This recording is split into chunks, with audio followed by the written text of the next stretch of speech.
सीताराम। आज हम लोग गणित में जो है विभाज्यता का नियम पढ़ने वाले हैं। जैसे कोई संख्या लिखा है तो उसको वो जो है कितना अंक से कटेगा, जैसे 2 से कटेगा कि 5 से कटेगा कि 7 ले कटेगा, तो आज हम लोग जानने वाले हैं।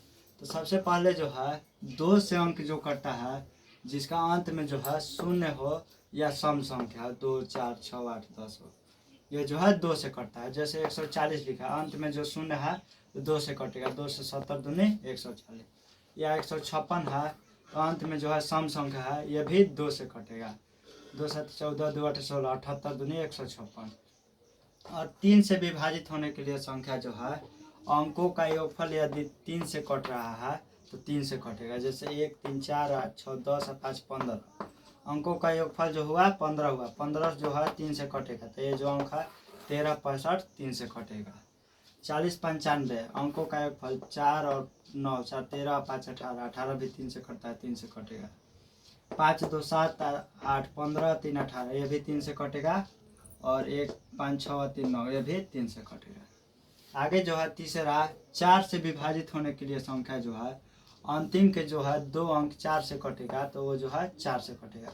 4 9 36, 24 चौके 96, या अंतिम के 3 अंक भी जो है 4 अंक से विभाजित हो रहा है तो 4 से कटेगा।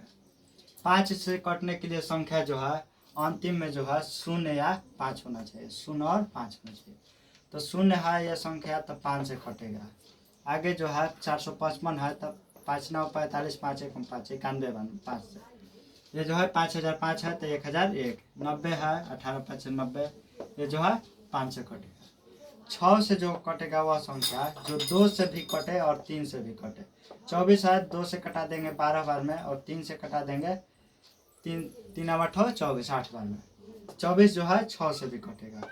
42 306, ये जो है 6 से कटेगा।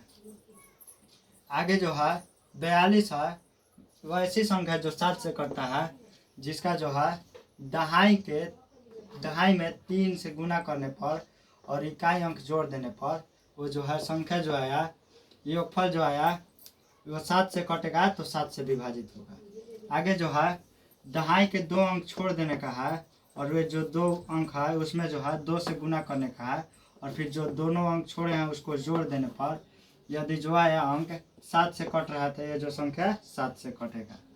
जैसे 112 है तो दहाई के अंक जो है छोड़ दिए, और ये जो है दहाई के 2 अंक छोड़ दिए, एक जो है इसमें 2 से गुना कर दिए और फिर दोनों अंक जोड़ दिए, तो 14 जो है 112 जो है 7 से कटेगा।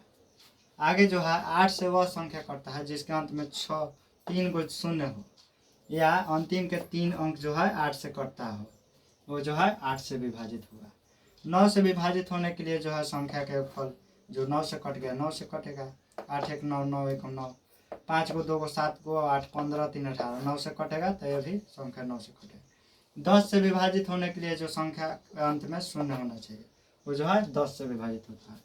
11 से विभाजित होने वाली संख्या जो है जैसे लिखा है सम संख्या का योगफल, जो पहला स्थान पर है, दूसरा तीसरा चौथा, तो सम संख्या का योगफल दूसरा स्थान और चौथा स्थान सम संख्या, तो सम संख्या योगफल 3 और 1 4, और विषम संख्या का योगफल 1 और 3 4। तो यहाँ पर जो है जिसका अंतर 0 हो, सम संख्या के योगफल और माइनस विषम संख्या के योगफल 0 आ जाए तो वह संख्या जो है 11 से कटेगा। जैसे सम संख्या का योगफल तो 4 है, और विषम संख्या का योगफल पहला स्थान पर है तो विषम संख्या, तीसरा स्थान पर है तो विषम संख्या, 1 और 3 4, और 4 में से 4 घटा देंगे तो 0, 11 से कटेगा 143।